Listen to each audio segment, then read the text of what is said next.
Good day, kids!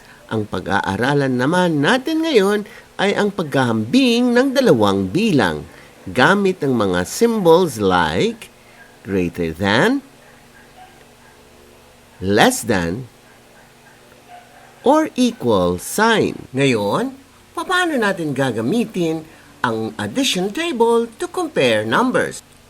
For example, 5 is compared with 2. Ang tanong, anong symbol ang gagamitin natin to compare 5 and 2? Is it less than? Is it greater than? Is it equal? Let's take a look where 5 is located.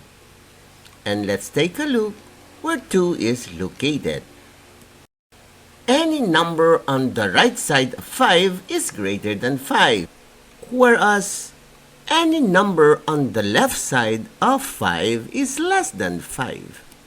Therefore, the correct answer is greater than. This is read as 5 is greater than 2. Pansinin ang bunganga ng buhaya. Ito ay parating nakatutok sa mas malaking number. Paano naman kung ang 2 ay i-compare natin sa 5? Ano ang symbol natin gagamitin?